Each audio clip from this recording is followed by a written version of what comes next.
I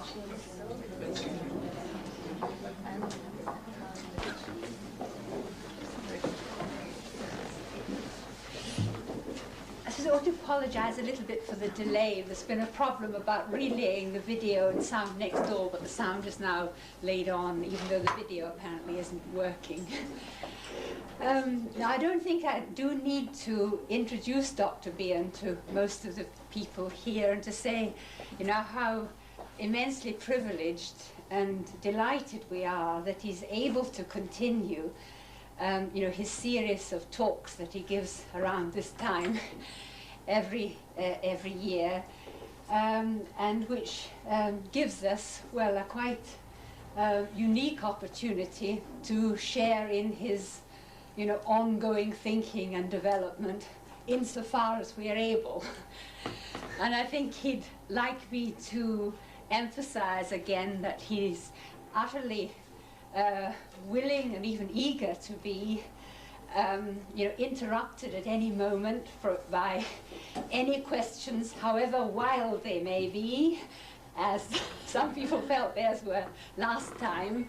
And I think that those of you who've had experience of it will know that you'll always get an unexpected answer, and it may seem extremely enigmatic, but afterwards may be, you know, very illuminating and possibly even sometimes incredibly obvious in the way that one doesn't see obvious things. So I think that's all the introduction that is needed, and we'll leave it to Dr. Bion to begin.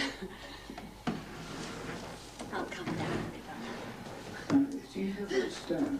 It's easier if you stand. Would you? It's easier for you if you sit, isn't it? No, I'll struggle with standing. Yes? Okay. But now, let's see. Oh, I see. Well, then I'll sit if that's all right. Yes. We'll see. People maybe say after the first few minutes whether they really are hearing properly or not.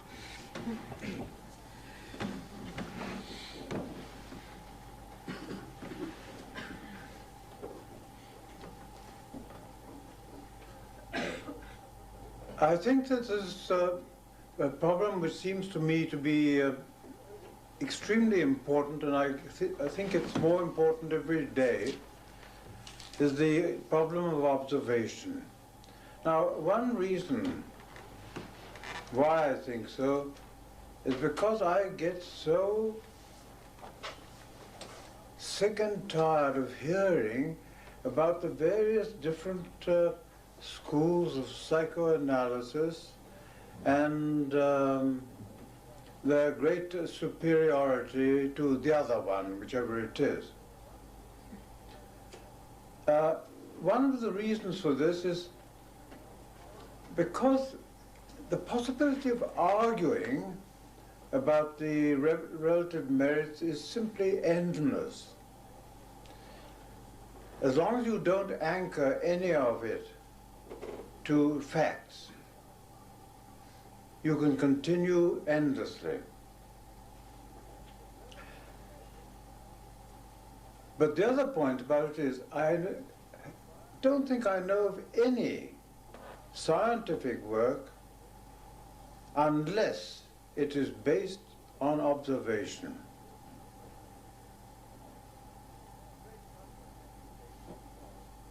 It's a great comfort in any case, because if you can base it on observation, then you have something to go on.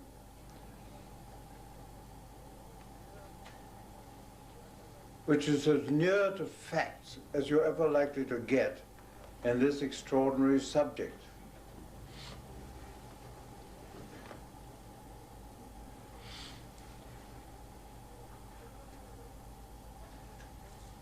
There's something which always strikes me as very curious. If an individual finds that he cannot see very clearly, then the chances are that he will use a stick. Now with his stick he waves it about, he prods the ground, and seems to rely upon it to give him information. Well, sticks, like any other inanimate object, don't give any information.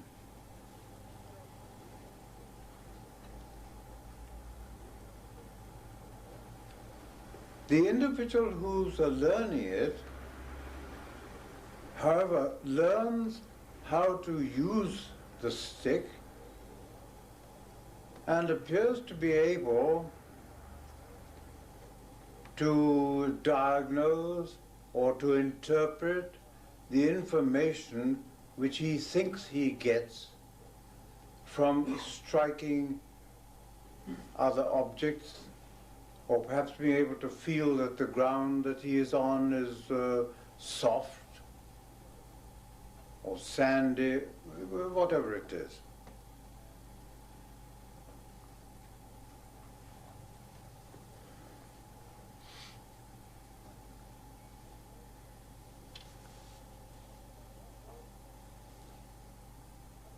Well, I wonder what kind of stick we use when we are concerned with what is supposed to be the human mind. That, to start off with, is an assumption. But what kind of a stick is that we use? What instrument that we use?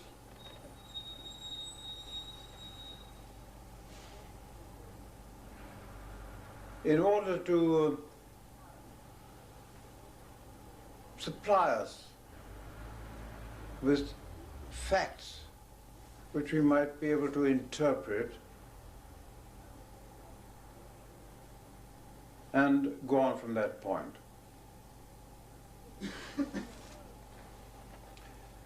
Psychoanalysis is alleged to be one of them.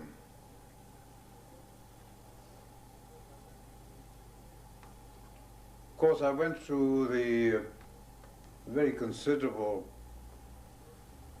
training courses, both in the old Tavistock and in the Institute of Psychoanalysis, learning more and more theories. I didn't know what on earth else to do, except to learn these various theories which I understood one needed to know. But long after I had completed my training course, and I think begun to recover from that traumatic experience, I really thought that I began to get an impression about what it was all about.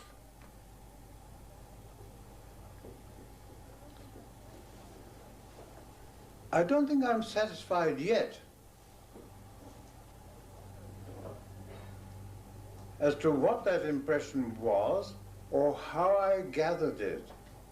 And that is one reason why I would like to continue debating the matter here, because you may be able to throw some light on the subject, and perhaps one could get some further clue about the whole thing. Namely this matter of what is it that one is observing.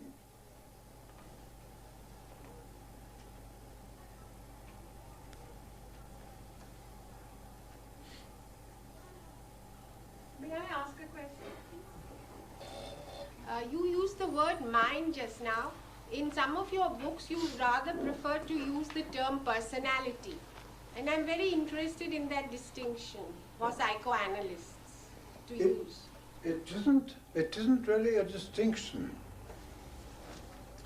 It's due to the fact that I don't know what to call the thing. Sometimes I call it a personality, sometimes I say character.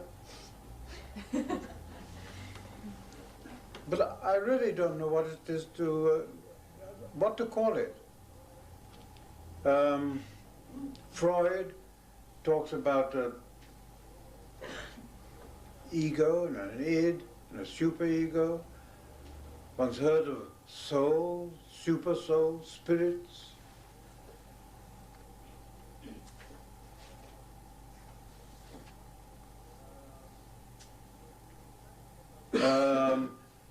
The French have a word, I don't know how to translate it, a sortilège, which I suspect comes very close to it.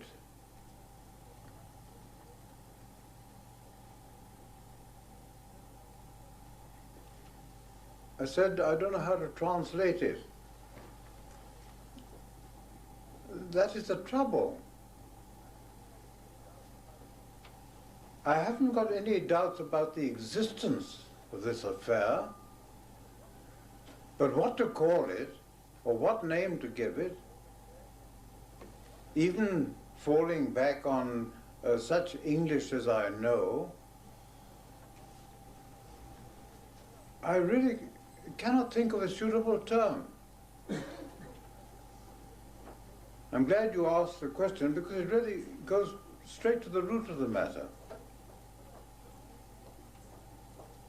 But I still continue to feel that there is a character or a mind.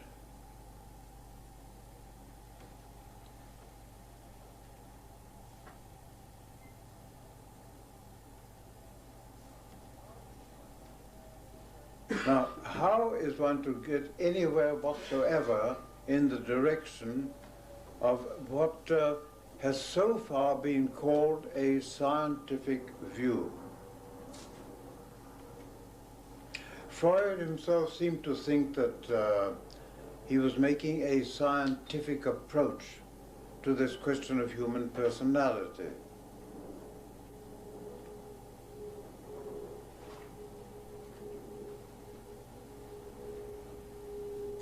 There's a great build-up of psychoanalytic literature.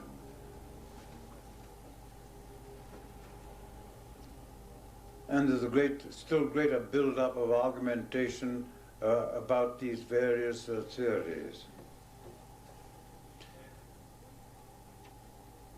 But the theories continue to be elaborated, and there continue to be people who think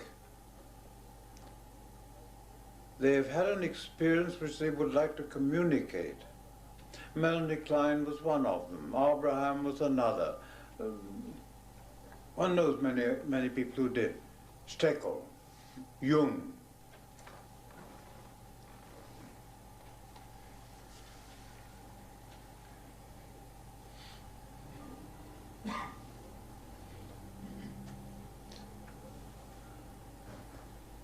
Suppose one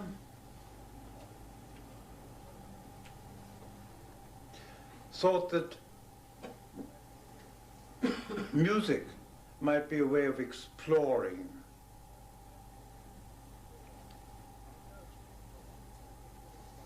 It occurs to me as one of them because this is one human activity which plays a great part.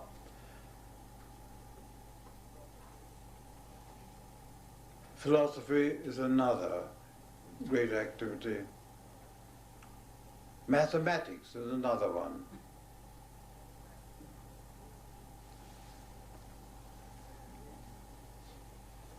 I had occasion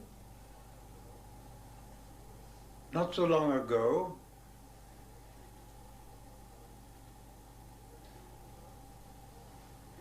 to talk to some rather distressed parents and a very distressed analyst.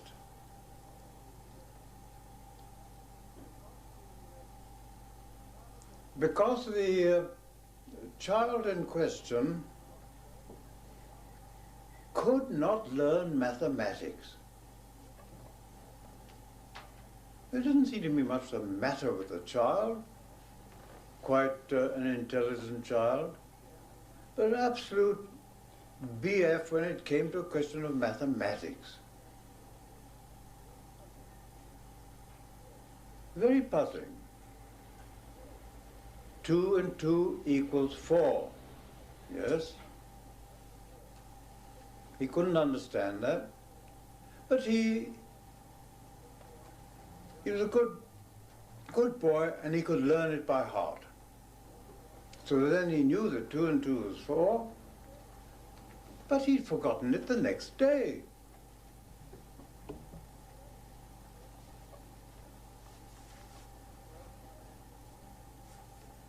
Well, I had a little conference, and I asked the teacher, well, you must be able to hear what he says about this. Yes.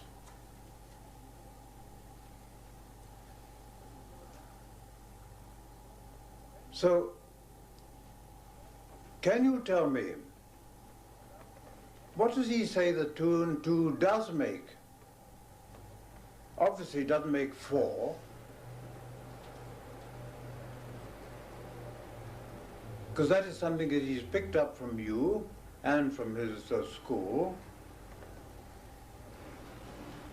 And it means so little that he cannot really grasp what it does mean and forgets it.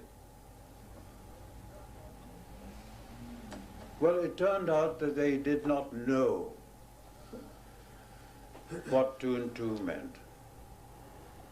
So, well, I think that the only thing is, you'd better listen to this boy doing mathematics and find out what his mathematics are and what 2 and 2 does add up to.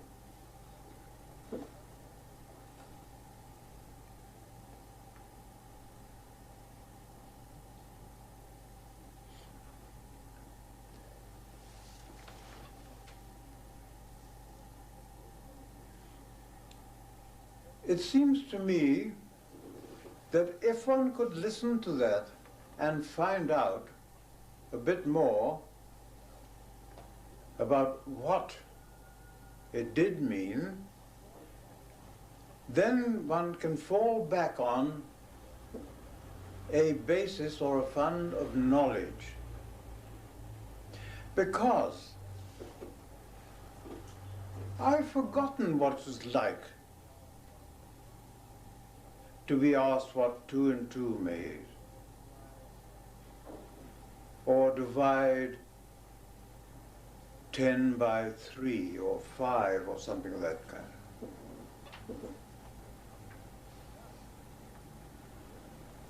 But this small boy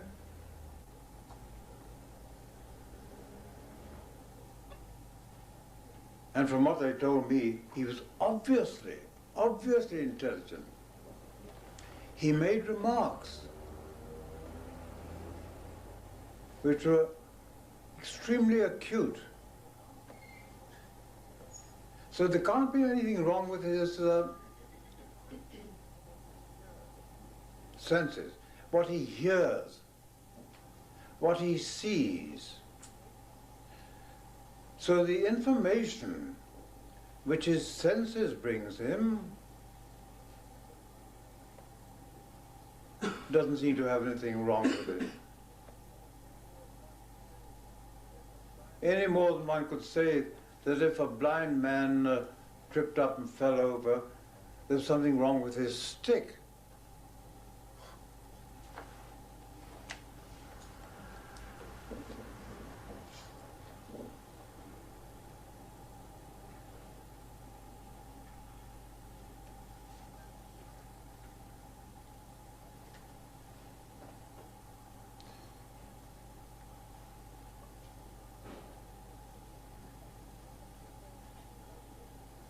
Other people have difficulty in learning how to play the piano.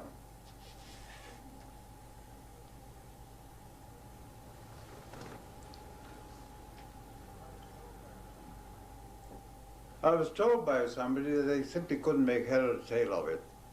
they did their exercises and so forth, but they really couldn't get anywhere. But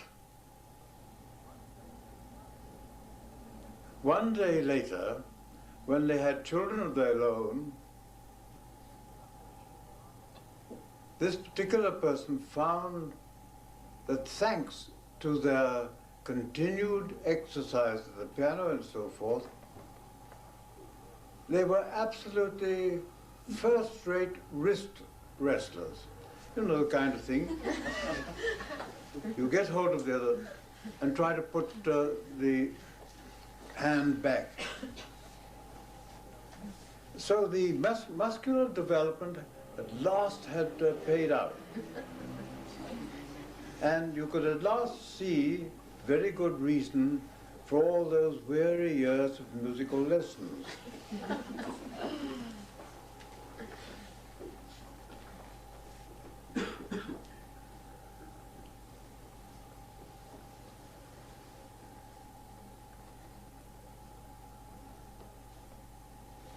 It wasn't very long after this that this same person began to feel rather pleased that they had learnt the piano, because they got a certain pleasure out of the musical sounds that they were able to make. So there was some kind of expansion going on in their soul, mind, character, personality.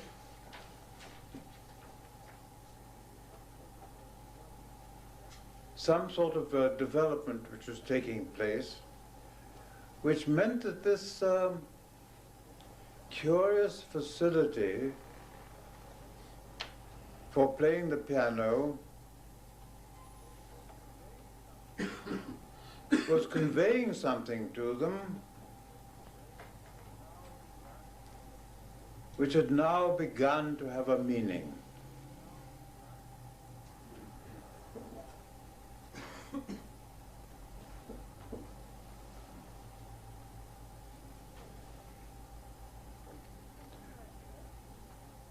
It's something like that that I feel about this matter of psychoanalysis and characters and personalities.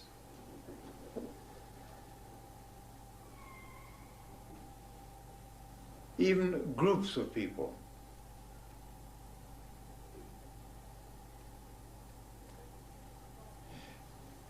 Take for example, us here.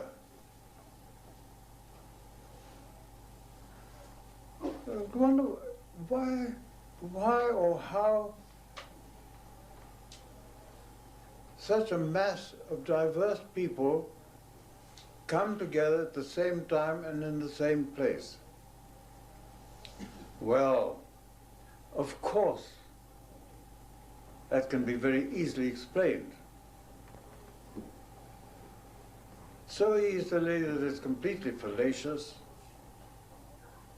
and it's just one of these bits of knowledge which are a frightful nuisance. And indeed, the kind of work that I'm engaged in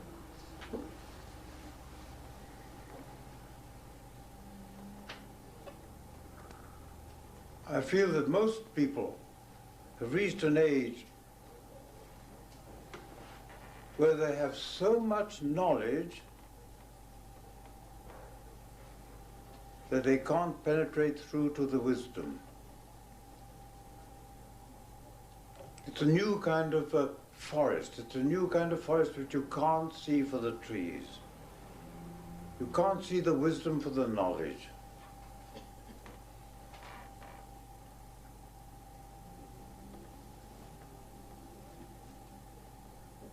It's peculiarly harassing to listen to somebody like that.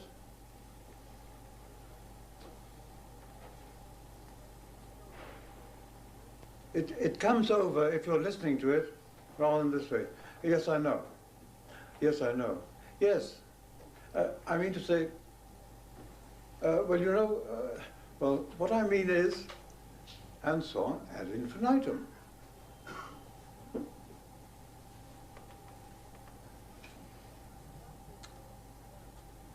Slightly more harassing, because it appears to be slightly more meaningful,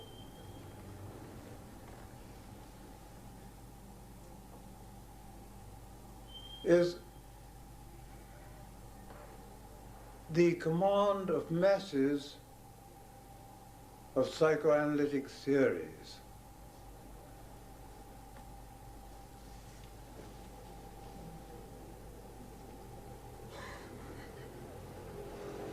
The noise that those theories make is so great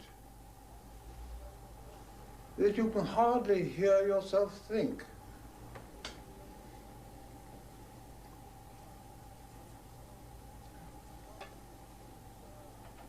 It's one of these occasions where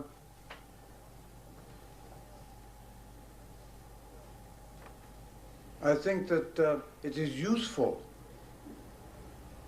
to be able to shut off one's awareness of what's going on, so as to get the turmoil cut down enough for some relevant fact to be able to get through.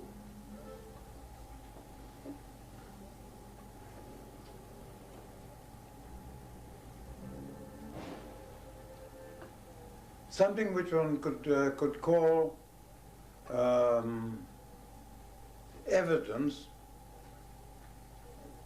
on which one might be able to base one's judgment.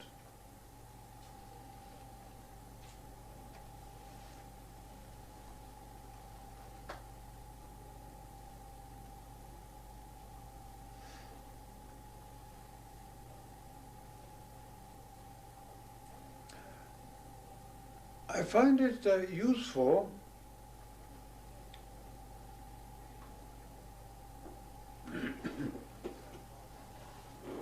and indeed I've passed it on to other people, that I think that the great advantage of individual analysis is that you've got the collaboration, if you're lucky, of the one person who really knows, and that is the patient.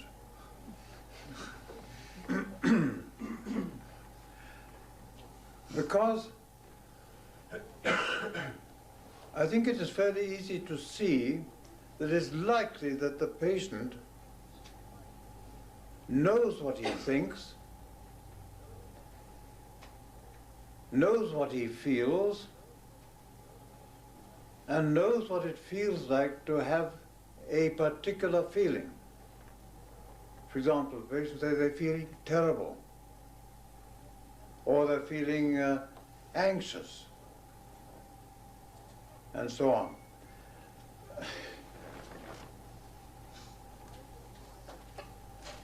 I don't find that very illuminating,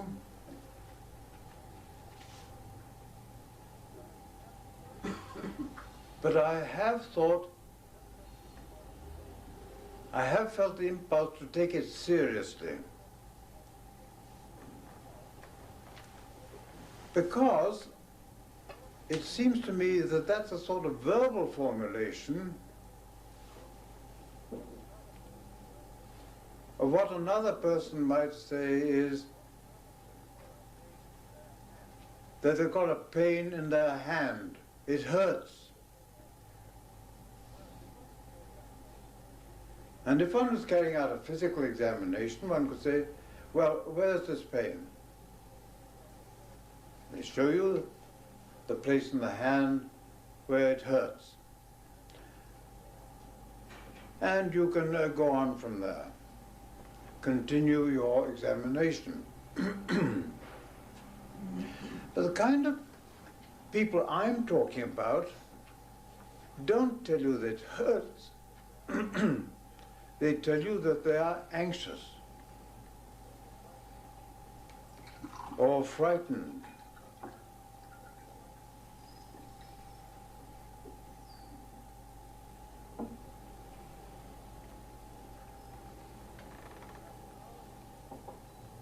I've now been convinced that that is simply an approximation, an attempt to verbalize something which has not been verbalized yet, because that patient is suffering from pain.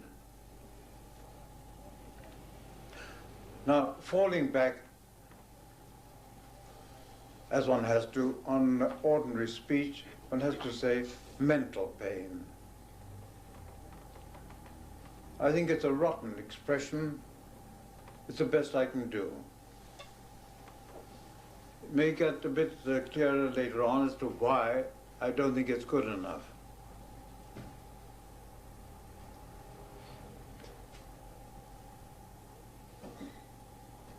If the person in question was a painter, then they can employ various shades of color which are much more subtle.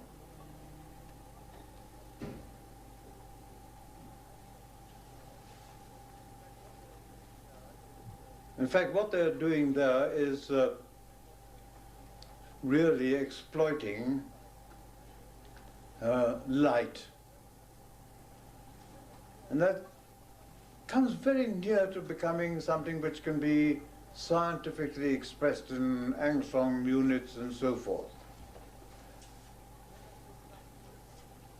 We're not so lucky to have anything so precise. One has to put up with words like anxious, or terrible, or frightened.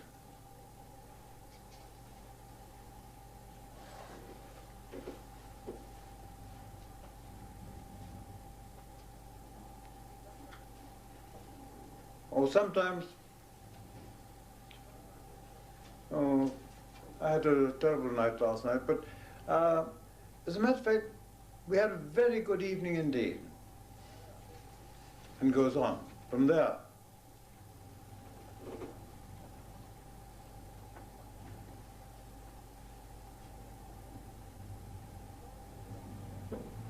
This last example is most deceptive,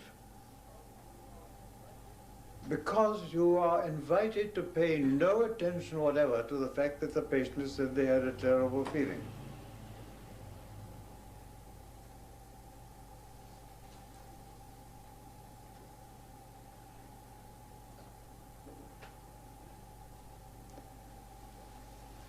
Indeed, when a patient enters the consulting room,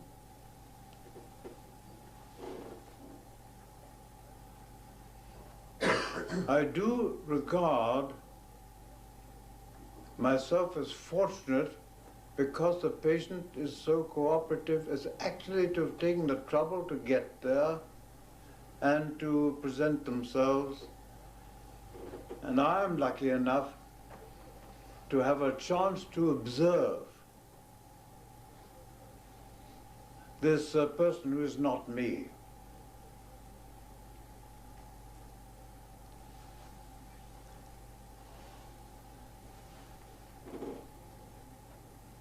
Now, the communication, whether it's what I can see or whether it is what I can hear, presents me with what I now think of as mental debris.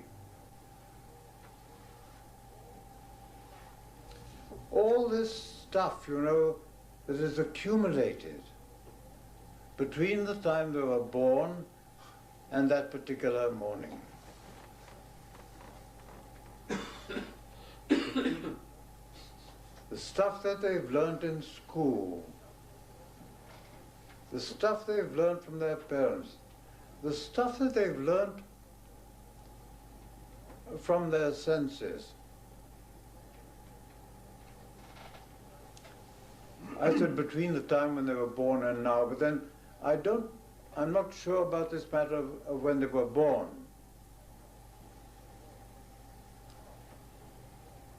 Because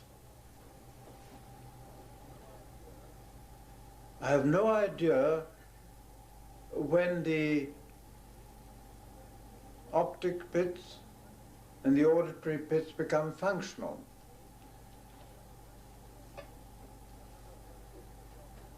I've never heard anybody offer any suggestions about that. But clearly at some stage, probably by the time that you get a full-term fetus, there is a development taking place which makes available to the embryo or the fetus what one day one could call sensations, feelings, thoughts and ideas and so on. Whether it is pressure on the optic pits of the amniotic fluid or waves which are produced, I don't know. But anyhow, I can see that in this sense, that the debris that I'm talking about can have or can be a very considerable collection.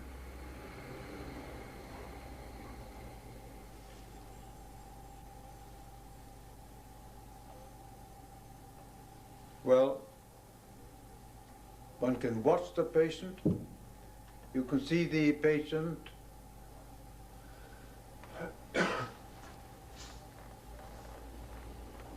lie right on the edge of the couch. One wonders why on earth he does that. Why not lie comfortably in the middle of it?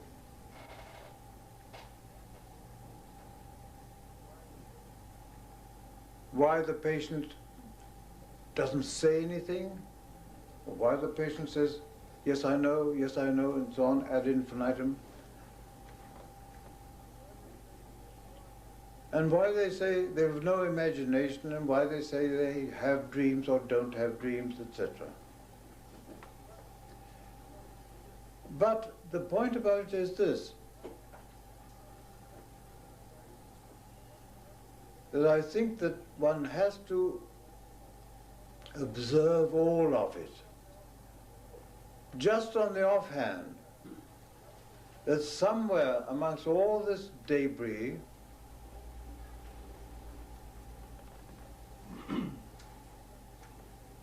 there's a scrap of information which is important.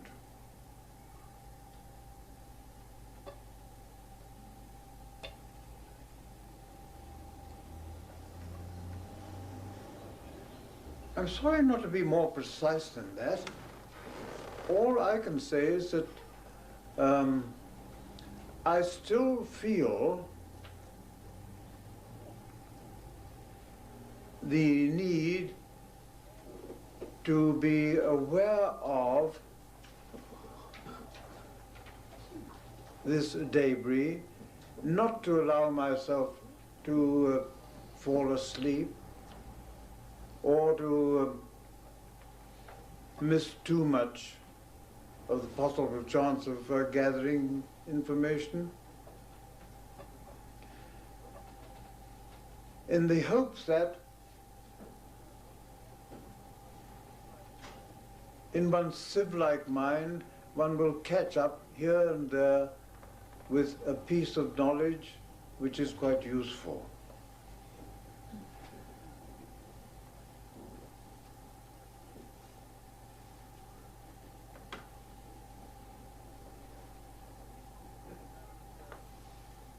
And doing this sort of work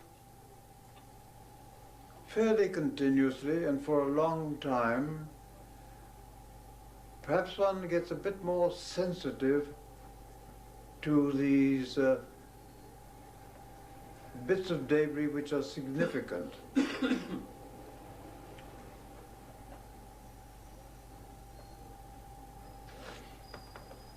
One reason for it is that I find that the prospect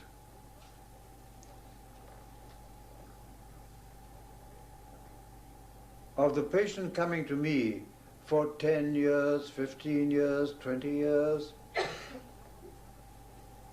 is somewhat unappealing.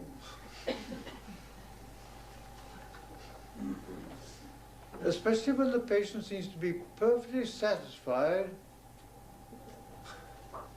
with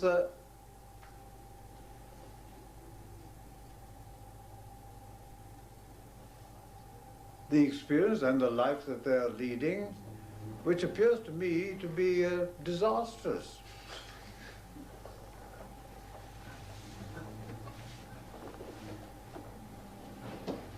And yet, so much of medical practice, not just psychoanalytic, but all medical practice, all this practice which is intended to be helpful to the human being, seems to me to lack discrimination.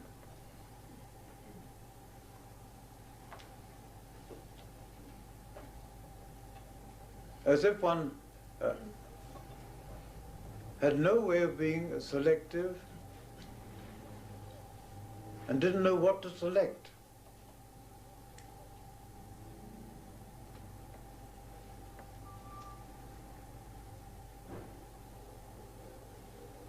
Unfortunately, I think it's true, one hasn't. I have a better idea now, on the whole, of what I am likely to select.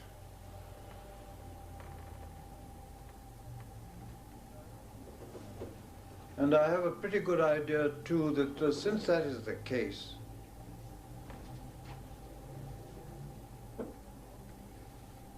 I long to be able to say, thus far and no further. What I don't know isn't knowledge. And simply getting ossified on that basis. Simply getting to a point where one's defenses, one's resistance to any further information will protect one from having to start thinking all over again.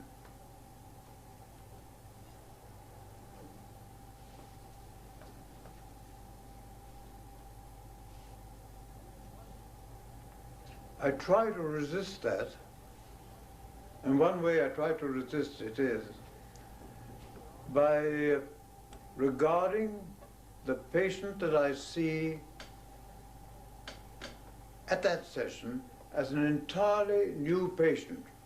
And I think this isn't so very wild either. Because time has passed, and although you can't see time or feel it, I think it is fair to say that time has passed and people get older, so that the patient that you see is not the same patient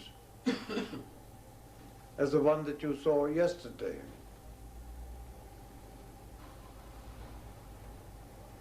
And usually not the one that started speaking a sentence to you as the one that finishes it.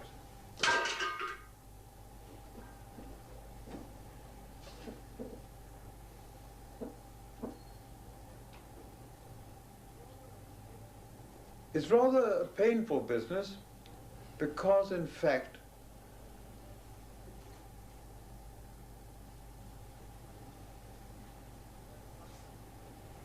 I find that it's very hard to resist falling back on what one already knows about the patient and resisting, in fact, having to think afresh, having to tackle the situation as it is, as an entirely new situation to which one has to bring a fresh mind.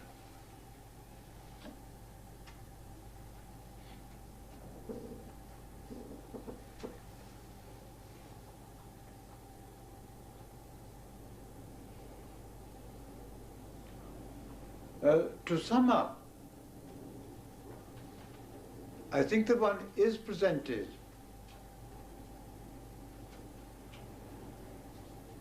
with the debris, with the vestiges of what was a patient once,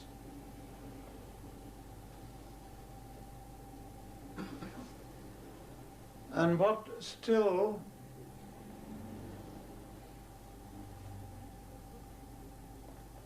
could be sifted in such a way which is analogous to blowing up the dying embers of a fire, so some spark communicates itself to others, and you build up the fire again, although it appears to be nothing but dead ash. I'm making that pictorial image of it to give an idea of what I mean.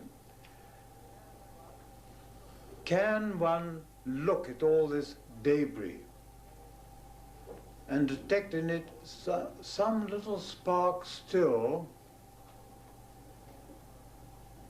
of life, which could then be fostered or developed in a way which could lead to rejuvenation, as we call it, of the whole personality.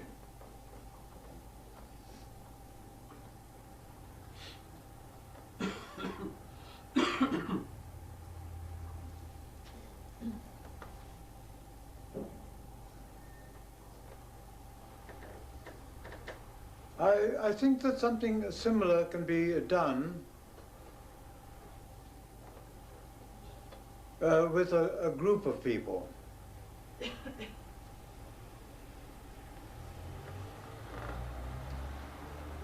It's very curious that if you take long intervals, that there seem to be certain curiously reminiscent features.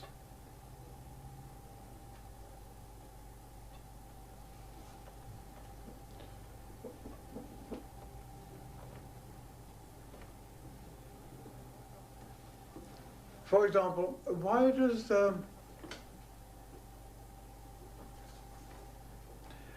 Newton engage on what I gather is a mathematical activity?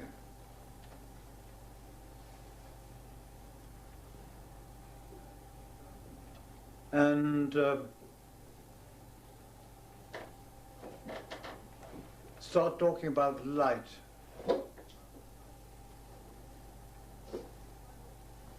And why does he similarly seem to encroach on what would appear to be a theological investigation?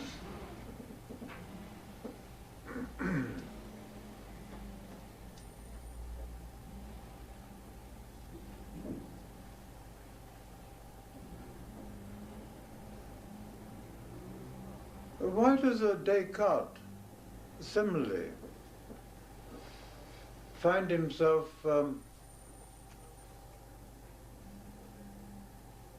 defending a theological position? The explanation that he gives of it is quite simple. He does not like what has happened to Galileo, and he doesn't want to get into the same difficulty. But his argument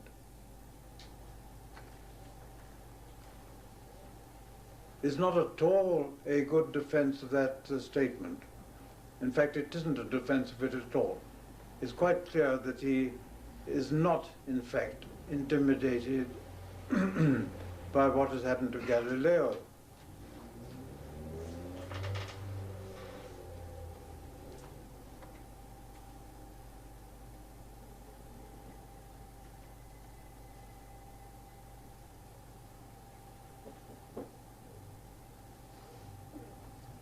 Over and again, you get this curious business of an inquiry, of an investigation, and then the link up with what appears to be theological theories or ideas.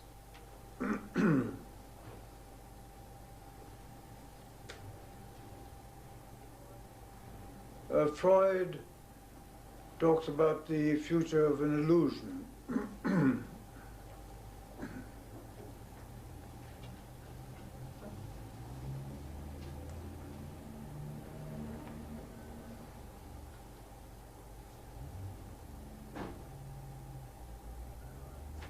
I think that's quite a nice, interesting speculation. I would feel a bit happier if I knew which illusion.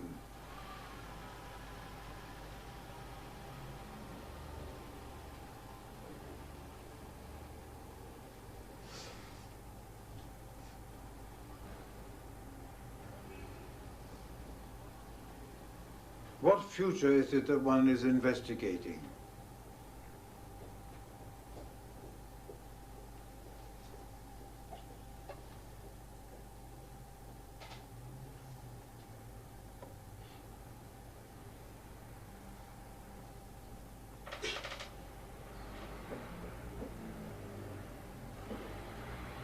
Nowadays, unfortunately, the collection of debris is very much increased by the debris of psychoanalysis.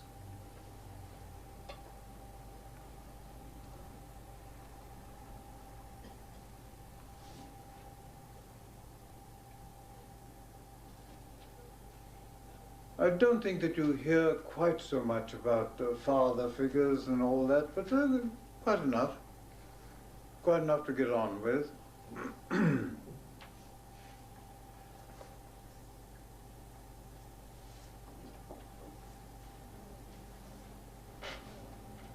Somewhere hidden amongst all this debris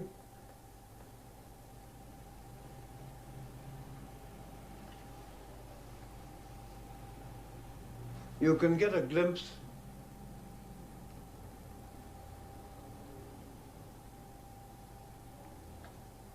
of actual suffering.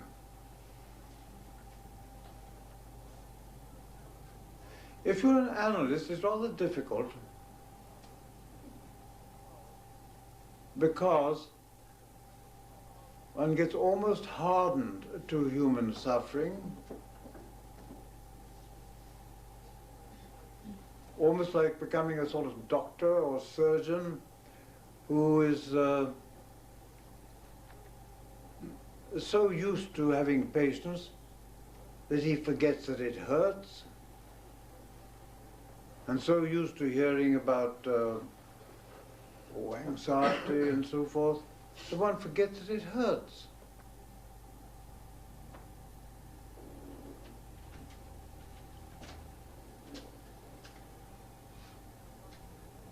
So one has to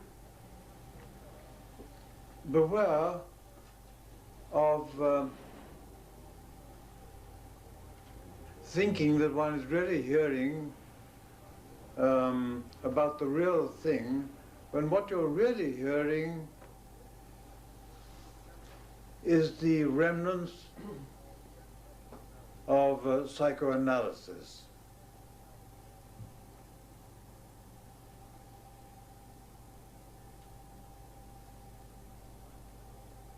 one cannot discard it on the grounds that it is simply a remnant, for the reasons I've already given. Therefore, you have to go through it all. Whatever you're feeling like, on the off chance that buried in this stuff there is somewhere something that matters. And that comes very close to this question which was asked right at the beginning. Namely, what is this personality or mind or character?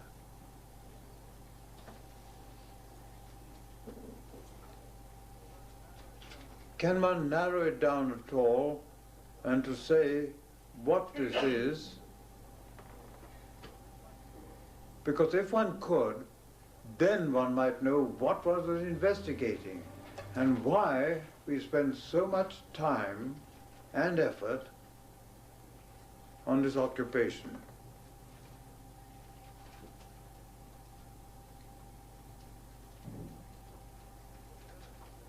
Of course, there again, there are plenty of reasons which can be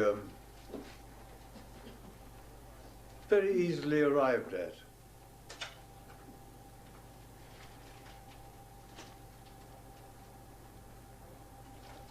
But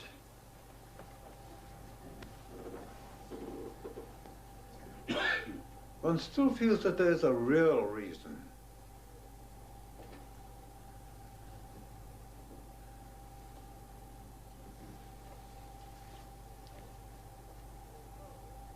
Although one has a good deal of evidence to suggest that we tend to follow the will of the wisp on the impression that it's real illumination, cure, a good time coming, heaven, hell, and so forth.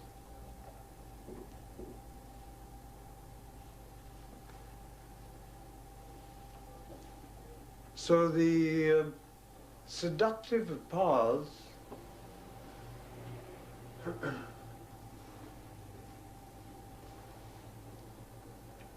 what Shakespeare calls the primrose path that leads to the everlasting bonfire, are plenty.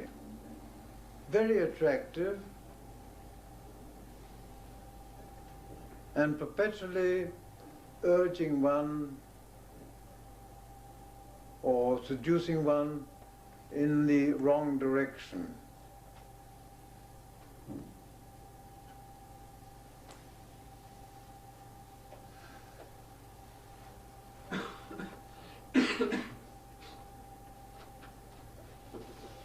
This idea of a right direction is curiously robust.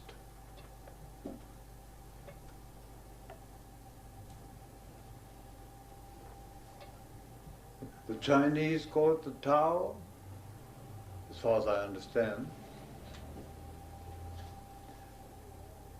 Nearly all races and people have at one time or another stated that there is a way, a correct path.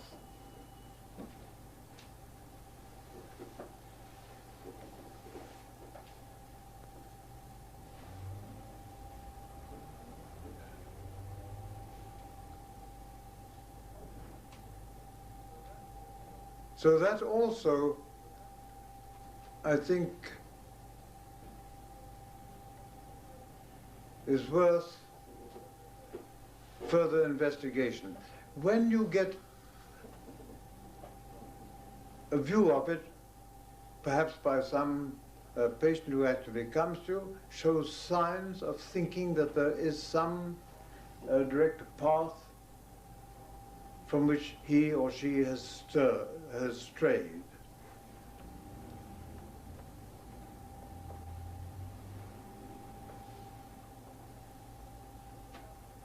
whether one can get the same idea from a group of people, or even a nation, I don't know.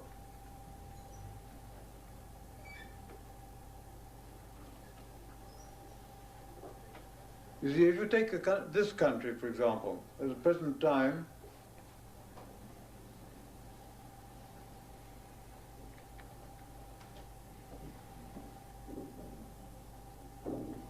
people wonder why it's in such difficulties.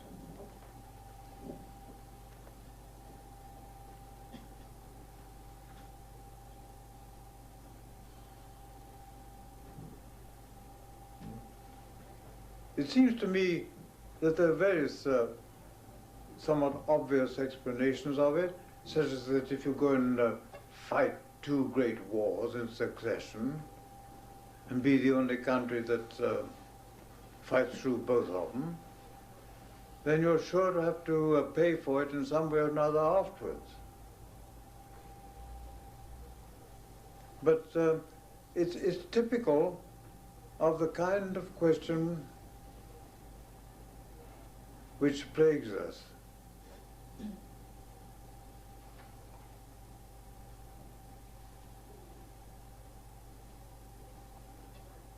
And in fact, curiosity itself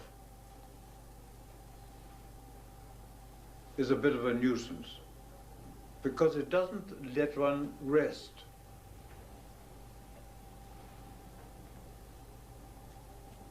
It always leads to one wanting to know more about something about which one knows nothing.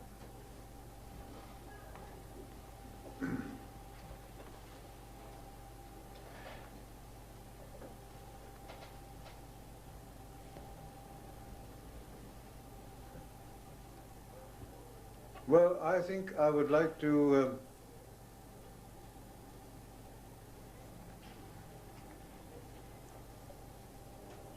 suggest that you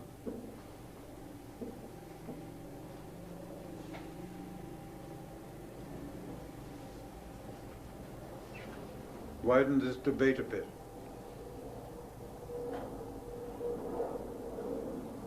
By raising any questions or giving any answers which occur to you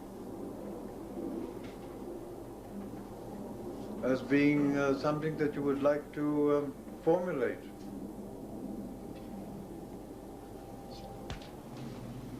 Dr. Bion, I had a dream last week which seemed to be in anticipation of this event. I dreamt that you and I and a large group of friends were at a swimming